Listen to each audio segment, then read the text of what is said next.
Good afternoon, Abid, to Prof. Khaldun, Prof. Hines. Thank you for attending to this presentation or sharing session, and my fellow colleagues. So this is a sharing session about our observership in Austria and also in France for 2 weeks.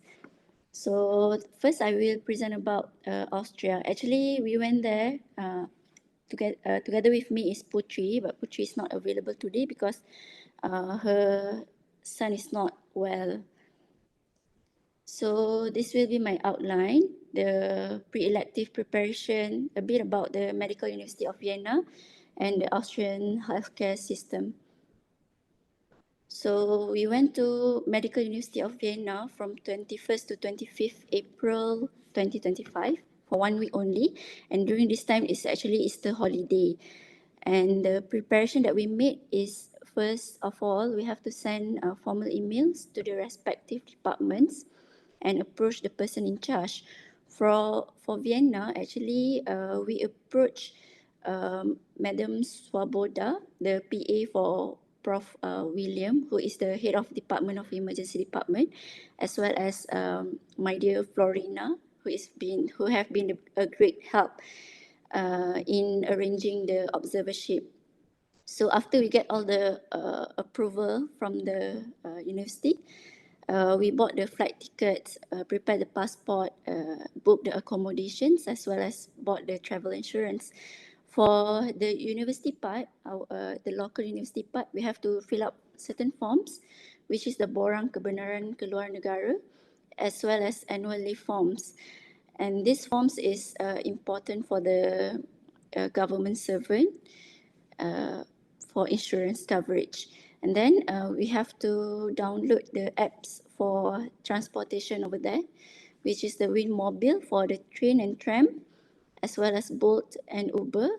And most of the time we walk, so we have to have a good pair of shoes, just to bring a bit of food, medications for standby. So these are basically our objectives doing observership in Austria, mainly to learn about the rendezvous system in Austria and to learn about the common emergency cases, to observe the triage system and patient flow management, and to experience healthcare in a foreign environment and language, and observe the multidisciplinary collaboration in Austria. So basically, Austria is a landlocked country which is bordered by few other countries such as Germany, Switzerland, Italy, Czech Republic, Hungary, Slovenia, as well as Liechtenstein. And this is the place that we do our observership, the Medical University of Vienna. So Medical University of Vienna is one of the longest established medical education and research facilities in Europe, and it is currently the largest medical training center in the German-speaking countries, which include Belgium, Switzerland, Liechtenstein, Luxembourg. And Medical University of Vienna is the university, while the Allgemeines Krankenhaus Wien is the general hospital for the public and also functions as the university hospital for MedUni Vienna. This is the Opera House. The Parliament Building. Sorry. So emergency medicine in Vienna, it's already been there since 1991 to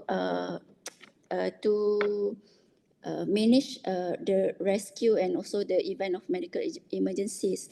But the doctors who works in the admission and emergency, as well as the consultants, are from different specialties, and they provide 24 hours care for the walk-in patient as well as those brought in by the ambulance.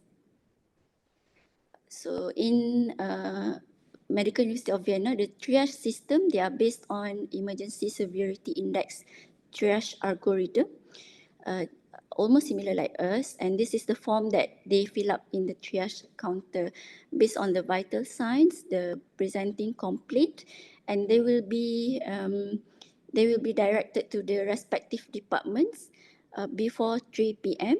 And after 3 p.m., they will have the respective department in the emergency unit itself. So they do,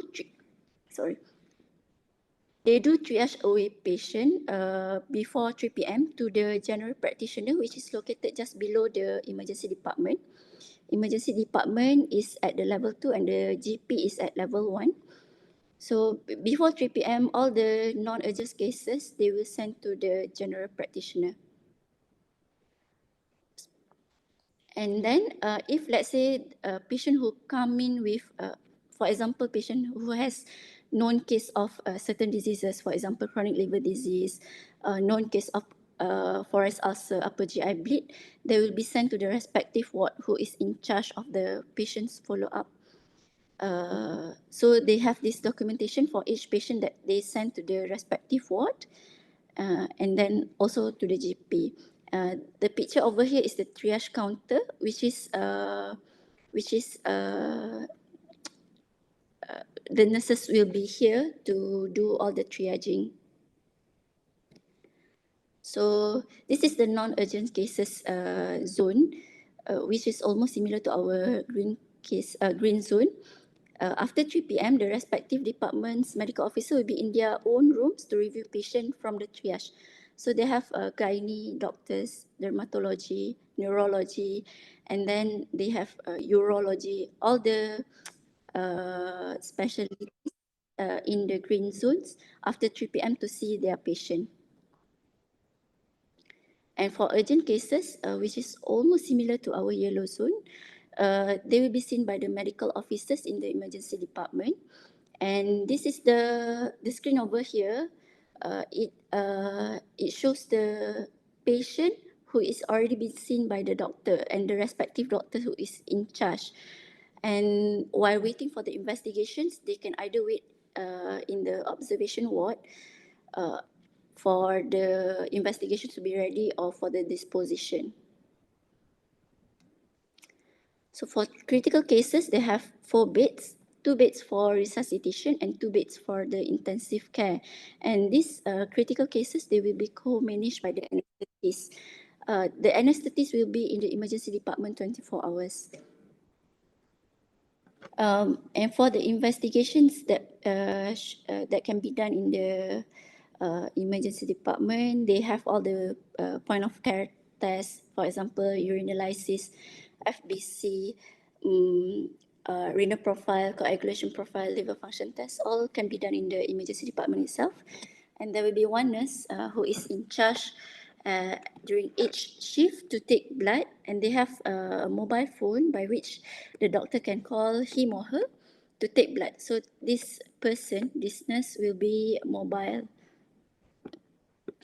And the diagnostic tests also can be done from emergency department. For example, EEG, CTA, all these diagnostic tests can be sent directly from the emergency department. The medical officers just need to inform the radiology and tell the indications, and straight away they can be sent to the radiology department for all those tests.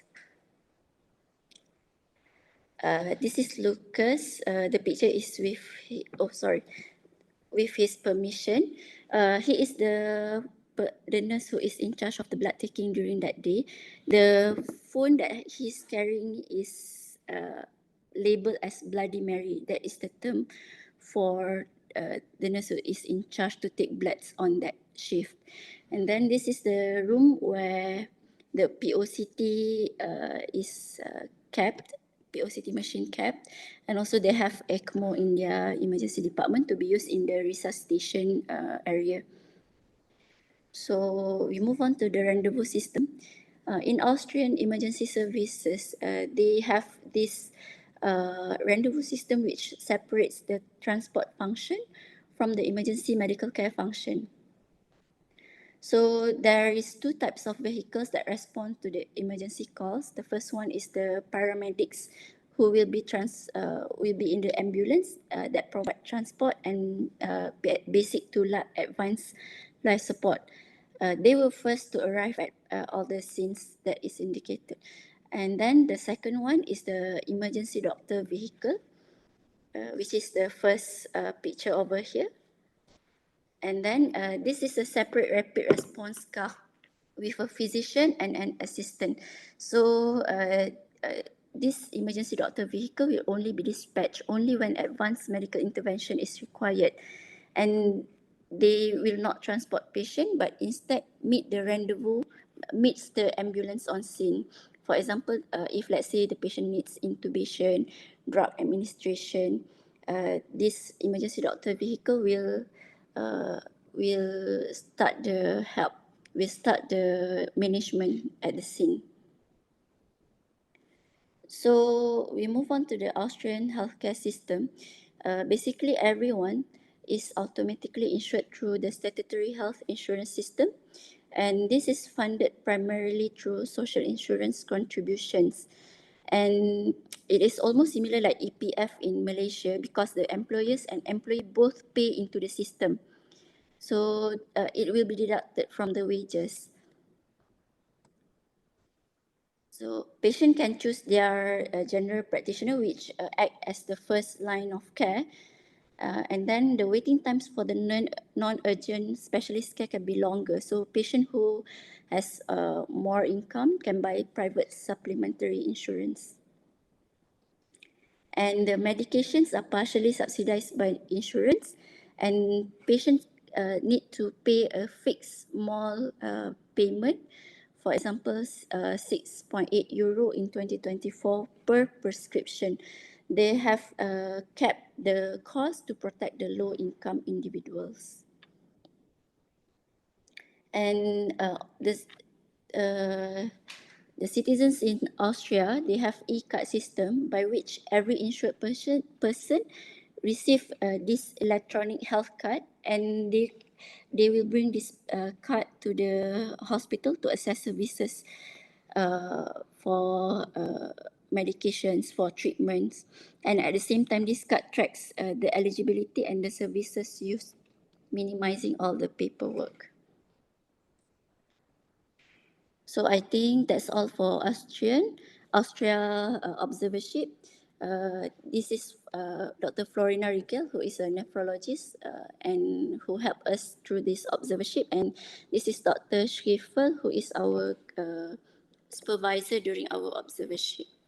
Okay, can we open a question and answer for this first part of the presentation? Anybody have a question? Feel free to on your mic and ask the question directly to Dr. Shahira regarding her presentation. We open to the floor. Maybe I will start. Dr. Shahira, can you maybe give a bit of a comparison between our pre-hospital care and the one in Vienna? Is it a hospital-based or is it kind of a community-based pre-hospital care system, or is it directly from central from the country or the state or something like that? Actually, the pre-hospital care in Vienna itself, it is community-based. So the first responder, usually the first aid giver, which is it could be the paramedics, and then the call center will the paramedics will respond to the case first, and then they will update the call center, and the call center will determine whether this patient should go to which hospital, because different hospitals have their own specialties. For example, in Medical University of Vienna, they are specialized in ECMO and also ECPR, extracorporeal cardiopulmonary resuscitation. So if let's say any patients with out of hospital cardiac arrest with no ROSC for more than 10 minutes, they will divert that patient to the Medical University of Vienna. But if let's say the patient is collapsed because of any other issues, they will direct that patient to the hospital that have the specialties needed. So are you saying that the system is also diffusely homogeneous in terms of service between university hospital and the government hospital, or it's like, for example, our hospital, the main is the Ministry of Health hospital, and then the university hospitals are the supporting hospital. In terms of pre-hospital care, we are in the same kind of a call, kind of a call system for the 999. Is it similar or different? Yeah, similar. Actually, the AKH Wien, the Allgemeines Krankenhaus Wien, under is it is a homogeneous. Yes, it respond to all the calls that that was made by, I mean, the call center. The AKH Wien is one of the hospital that can respond to the call center. Okay. Maybe we have Prof. Heinz here from Vienna University also, or from Vienna, and maybe Prof. Heinz, maybe you have any comments also from the presentation? Yes, I do. Thank Yes. you so much. I learned a lot.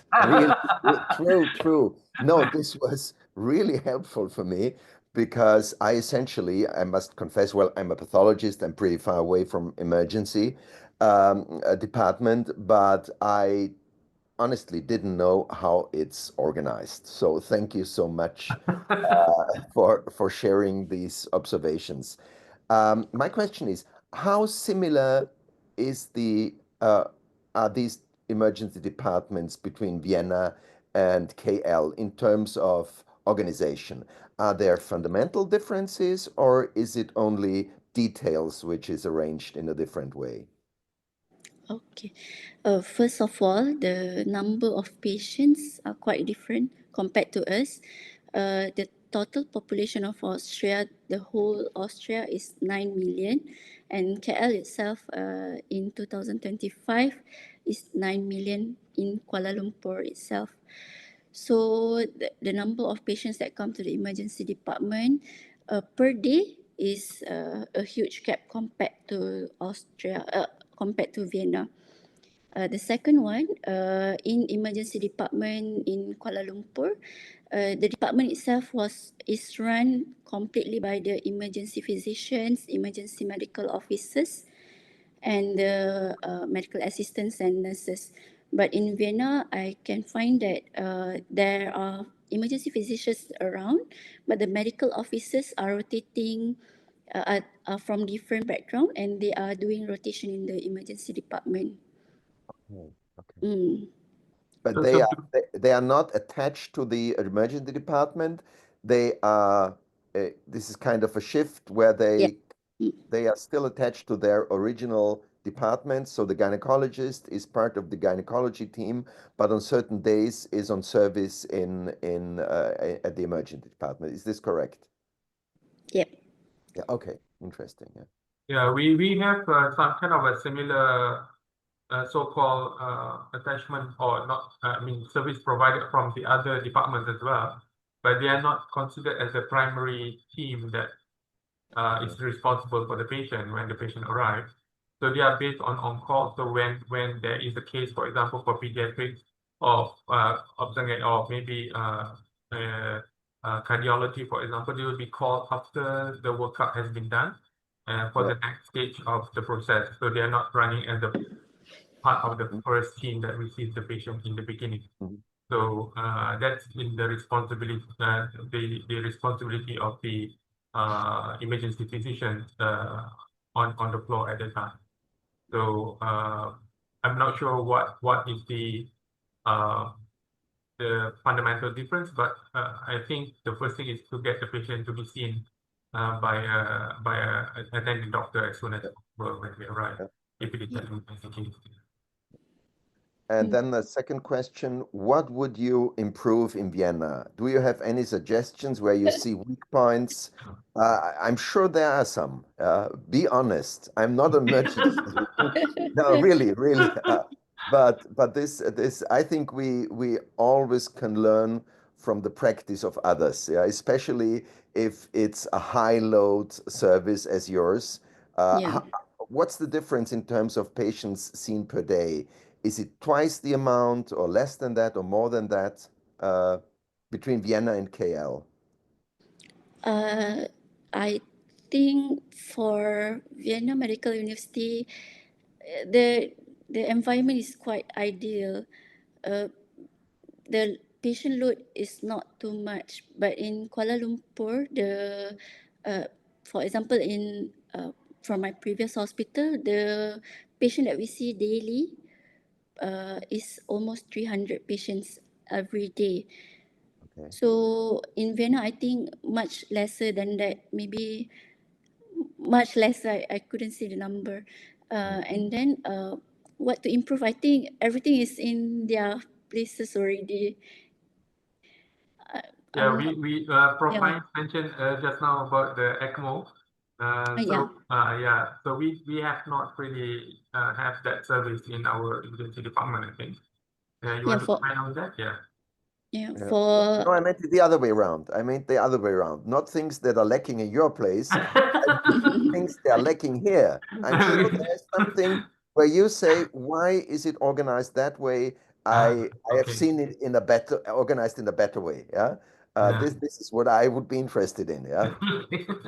Maybe you should send your student here. Then you can have another program for them to present. Yeah, but maybe Shahira can comment a bit how in terms of high load patient, how do we deal with that?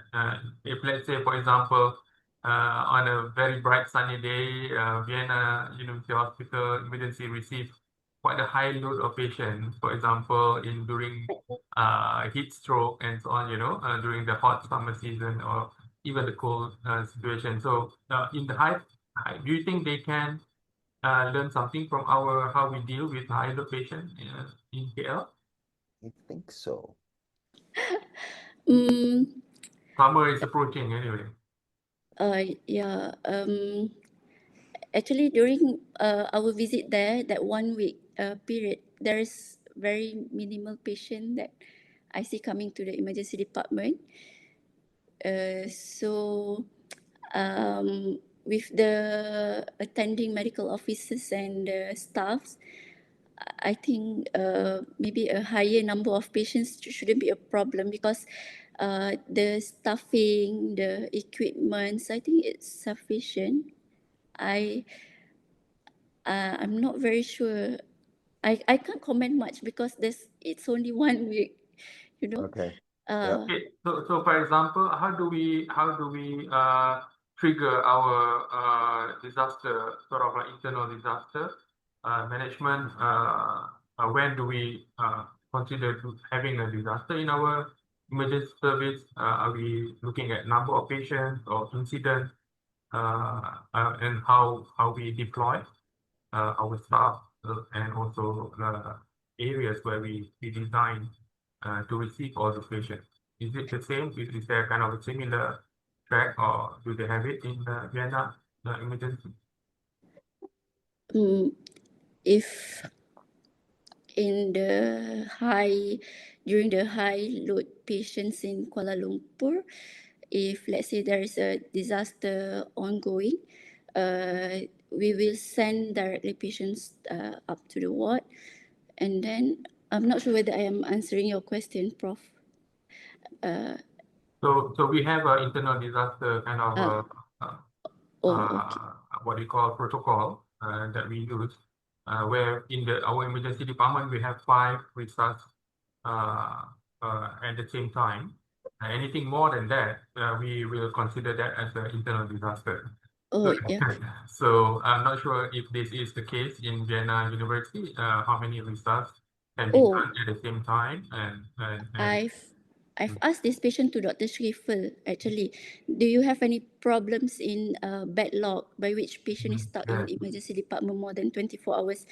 Dr. Shrifel mentioned that the longest patient can be in emergency department is 24 hours. After that, patient must be sent to the ward.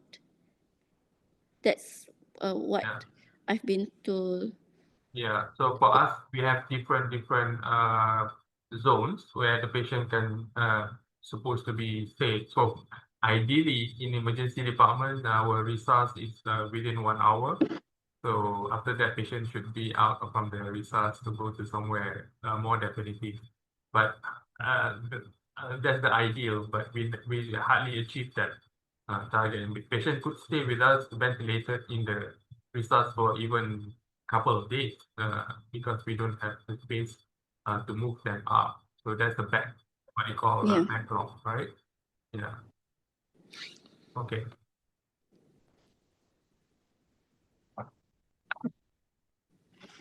Okay. Okay, If now then we move to the next posting report from Paris. Okay, now we move on to the second week. We do our observership, which is in Paris, Lariboisiere Hospital, from 28 April until 2nd May. So basically, this hospital is very old hospital. It was established in 1832 by Countess Eliza Roy Lariboisiere, who is the wife of Napoleon. And then this is the entrance to the emergency department. Through this entrance, actually, there is a quite tight security. We have to go through the metal detector, and we have to give our bags to the security to be checked. And then during this time, on our first day, we messaged Prof. Megabin, and Prof. Megabin asked us to wait inside the emergency department. So being able to speak their language, which is French, is very much helpful. And then this is Dr. Eric Leroux, who is the head of service in Lariboisiere Hospital. In the hospital itself, they have a chapel, which the tomb of Eliza Roy is situated. So this hospital is very near to the train station, and also near to the Gare du Nord train station, which is one of the main train station in Paris to go to the North Europe countries.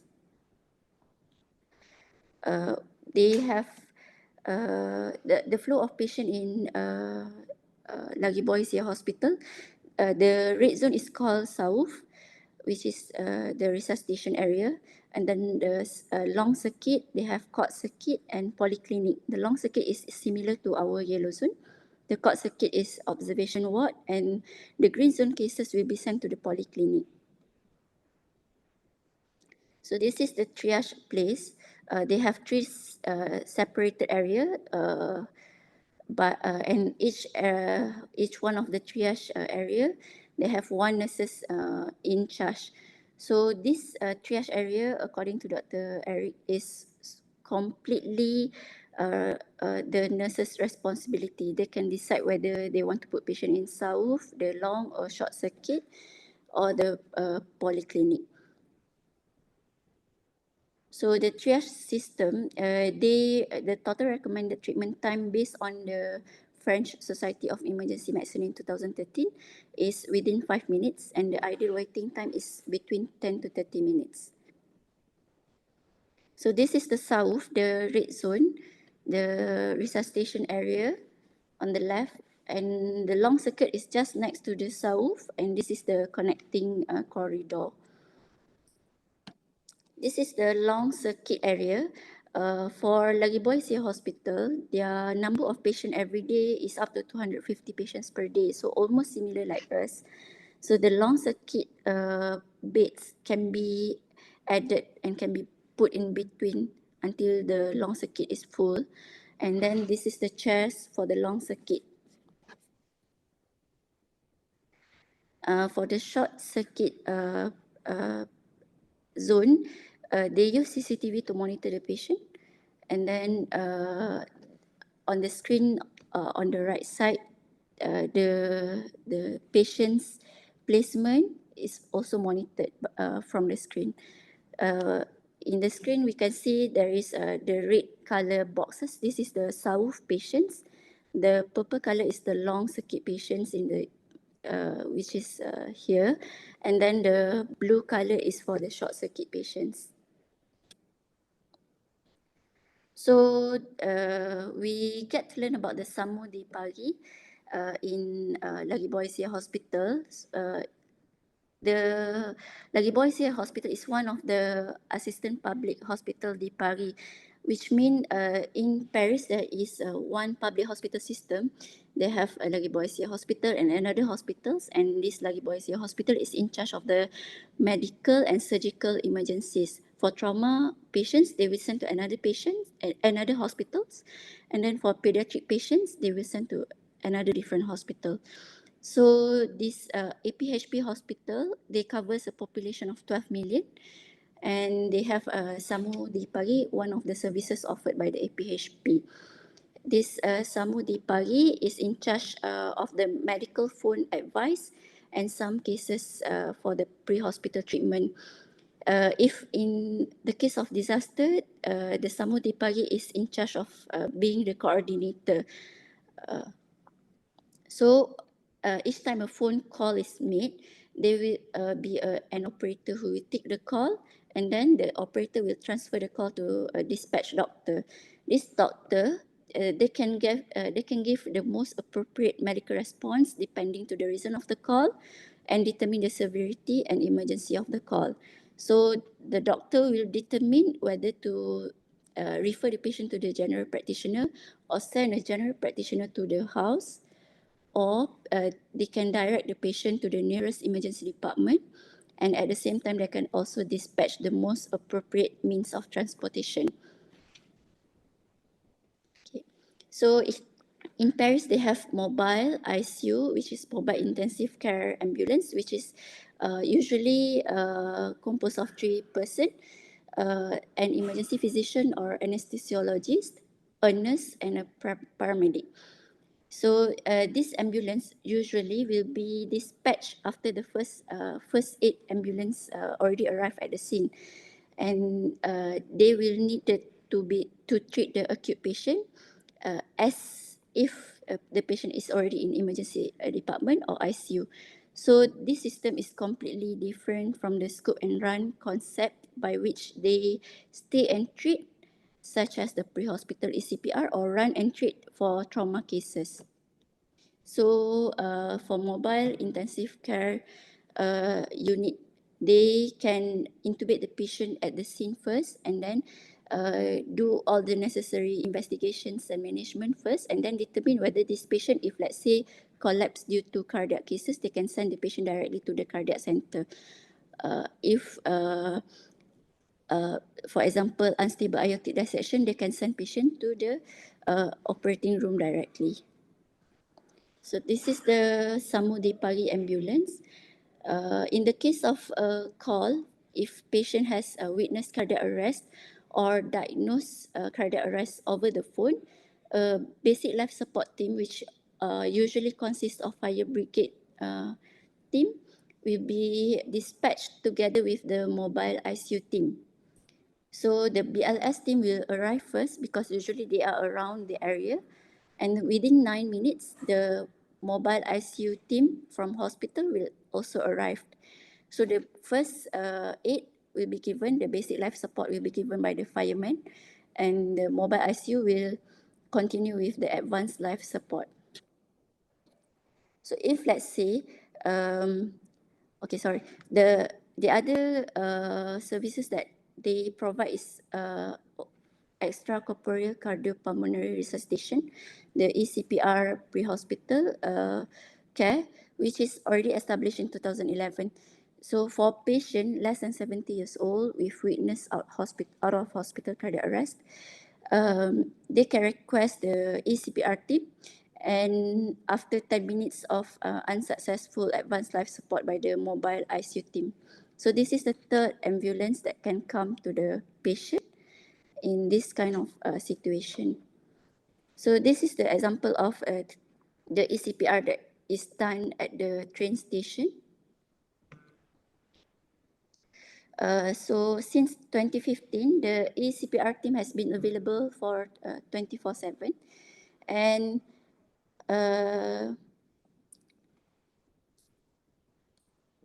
because the recent studies have shown that 20 minutes seems to be the optimal time to switch from conventional CPR to extracorporeal cardiopulmonary resuscitation. But the team can be cancelled if, let's say, ROSC occur or there is no indication for ECPR. So the objective behind this early dispatch and implementation is to activate the ECMO early within 60 minutes of collapse. And then since 2015, this has been the default strategy unless the cardiac arrest occur within the ambulance or the patient is in a very short distance and short transport time to arrive to the hospital. So results from implementing the on-scene ECMO show increase in survival rate from 8 to 29% with acceptable neurological status.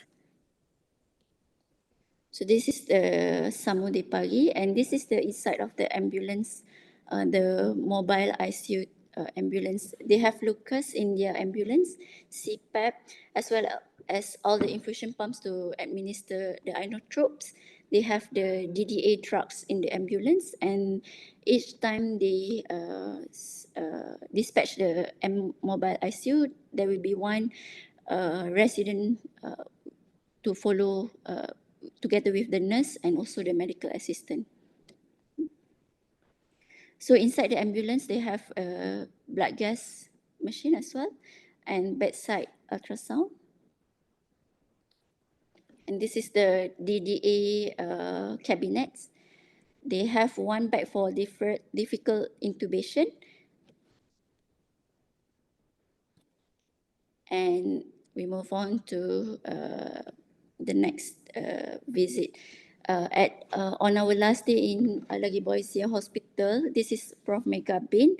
We have the chance to visit the ICU because Prof. Megabin is one of the critical care professor, who is a toxicologist as well. So we do a tour in the ICU, and he shows us all patients with ECMO. They have ECMO almost for every patients with acute decompensated heart failure. And in this patient, he is waiting for a cardiac transplant candidate. This is another patient on ECMO, by which this patient is alert. So he is actually on the phone.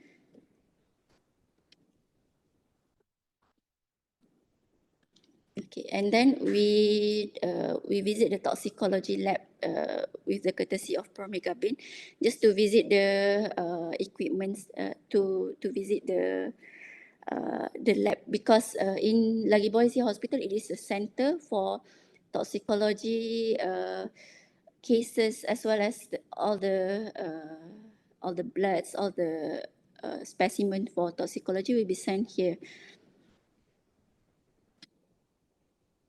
So actually, during our visit over here, we are together with another toxicology professor from Melbourne.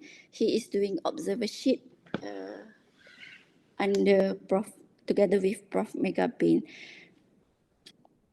So this is one of the example of the case, one of the case that is diagnosed in the hospital without needing any external help, by which they diagnosed mercury toxicity in a lady, a 46-year-old lady who came in with a persistent seizure from her hair.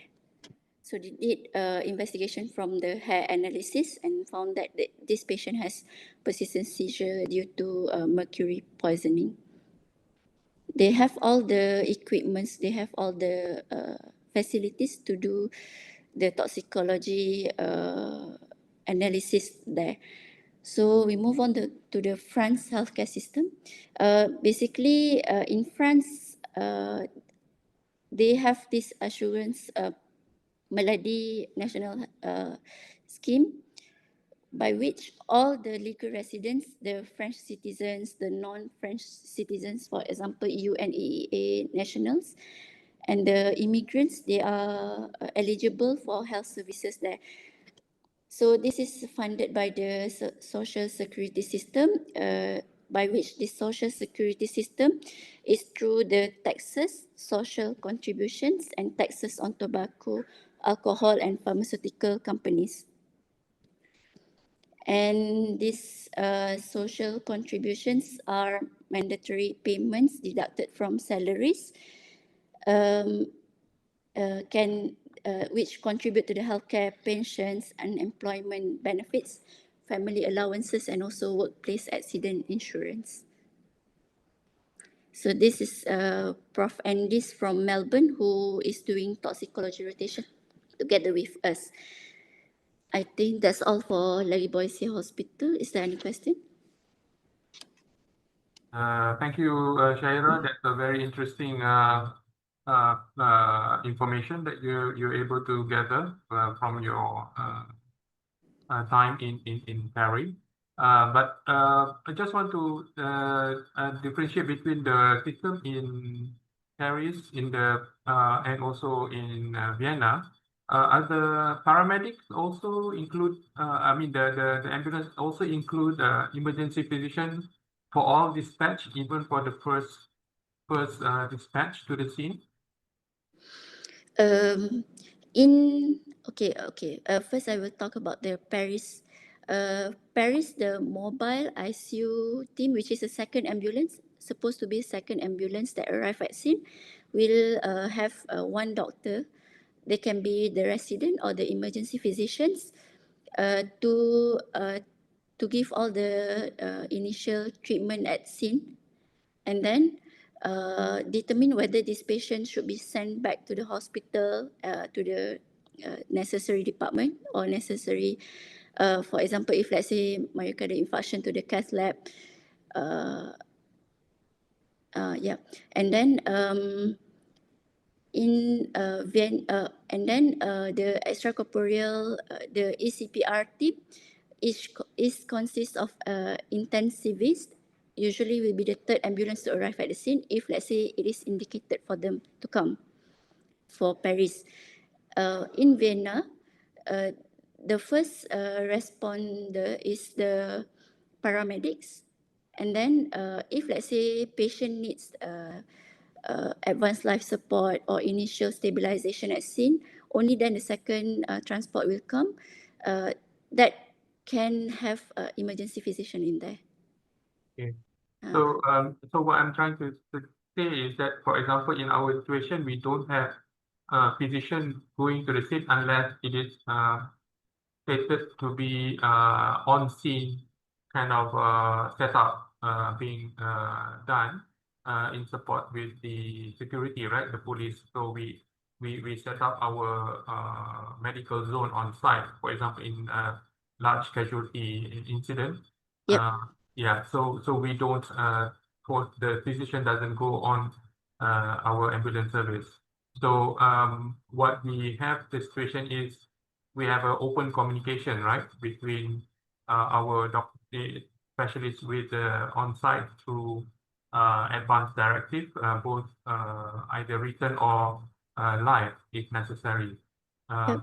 Yeah, so that's the kind of interesting differences that I see here. And I see the one in Paris is a bit very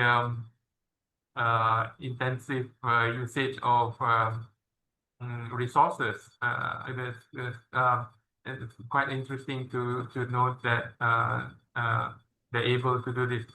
I'm sure in Malaysia it's difficult to do because of funding and so on. So it's kind of interesting of how they bring ICU treatment out to the site Yes. quite early, within 20 minutes, as you said.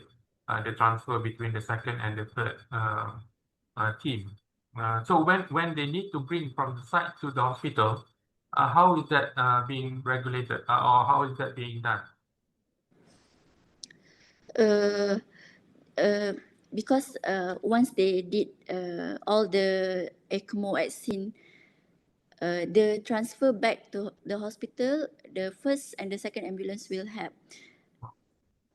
So, but the accompanying team is the intensivist, the intensivist. So right after they put on ECMO, patient will be directly sent to the ICU. Do they have a kind of a virtual monitoring of patients from the site to the hospital, receiving hospital? I think I don't think so, because the one who explained this to us is actually Dr. Eric. No. He explained to us quite thoroughly, but I don't think they have a visual aid. I mean, live update. I don't think so. That's quite interesting as well. Yeah. Okay. Heinz, you want to have asked question? Yes. Go ahead. Question. I'm sure in Vienna there is no pre-hospital or extra-hospital ECMO, so for the CPR, but the extracorporeal CPR. But do we have these mobile ICUs? I don't know. And if yes, who is running them? Is it the hospital, or is it the Red Cross, or the other ambulance organizations? I think in Vienna, the emergency transport vehicle, uh, it is, I'm not going to say almost similar to mobile ICU, but the person who is in the emergency transport vehicle is a doctor, is emergency physicians, together with an assistant. They will do all the necessary initial management. For example, if the patient need intubation, maybe advanced life support, they will do at scene. Almost similar like mobile ICU actually. Okay, so there is something very similar, which is Yes, not termed mobile ICU. yes. Okay, I understand because I wasn't familiar with the term mobile. Oh, I do know it. A mobile ICU exists in order to transfer ICU patients from one hospital to the other, but I was Oh, not aware that they would also be used for CPR cases outside the hospital. Okay, thank you. anything else? From this observership, actually, I can conclude that Vienna, Medical University of Vienna is an ideal, very ideal place to work. But Lariboisiere Hospital is more almost similar like us, so more realistic. I mean more the patient load is almost similar like us. So it's more on scene action. It's more like our government hospital. Yes, yes, yes. Okay. And some people would say like our emergency department in the university hospital is also a bit more ideal compared to the KKM, but I think we are running almost the same kind of system in all the hospitals in Malaysia anyway. Just want to ask about the toxicology. Recently, I think Prof. Magaban is involved with the Olympics in Paris. So I think he's involved. His lab was used to be part of the Paris Olympics preparation and standby. So did you have any report about that? How successful was it, and what are the interesting toxicology cases during that period of time? Oh, actually, he didn't mention about the Olympic event during the visit to toxicology lab, but the what I can say from our visit is the lab is very advanced. The benefit of their lab is they can diagnose, because in Paris the drugs used there are quite from I mean the drugs are very, what we say, Very lively. very lively. No, Prof, dia macam dah campur macam-macam dah drugs Yeah, itu. that's right. It's Ah, very advanced in yeah, terms of yeah, the substance that they use for recreation and so on. yes.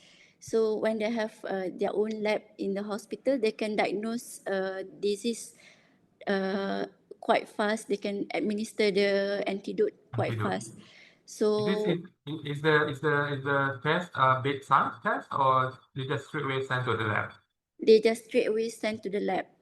So within 1 to 2 hours, the results will be out, so they can administer the necessary antidote. So me, Putri, and also Prof. Andis. Prof. Andis is from Melbourne, and he said in Melbourne they have to send to another center far from the hospital, so they have to treat based on the toxidromes Yeah. first. So we are comparing for us, we have to see all the history, the physical examinations first, and then treat. But in Paris, they can treat the symptoms and then directly administer the antidotes quite fast. I think the situation in Australia is quite similar to us, where we have Yes. very centralized Yes. outside of hospital laboratories to help Yeah. us identify. And that Yeah. we still have far to go in that sense. So we have 2 more minutes left, 1 more minutes left. Anybody would like to ask the last questions before we finish at 4? Any last comment from Pines? Your mic here. As I already mentioned before, I learned a lot. That was really helpful and entertaining. Thank you so much. I didn't expect that. Yeah, okay. Thank you Thank so you, much. Prof. Heinz, Thank you, for Heinz. joining us. Thank you, Zulaikha. Really, I would like to congratulate. Very well done. Very Yeah. well done. Yes, we like to congratulate both of you, and I think Zulaikha will send out some appreciation certificates to all our hosts and those involved with their posting. So I think Zulaikha and Putri will be in contact with you soon. Is that correct, Zulaikha? Yep. All right. I think with that, Zulaikha, the last words before we finish. A big thanks to Prof. Khaldun, Dr. Ami, and all those supervisors in Vienna as well as Paris, Prof. Heinz juga, Prof. Heinz too, and Florina. All of them are great help for our observership. Yeah, we'll be sending another candidate to you, Heinz, in Vienna.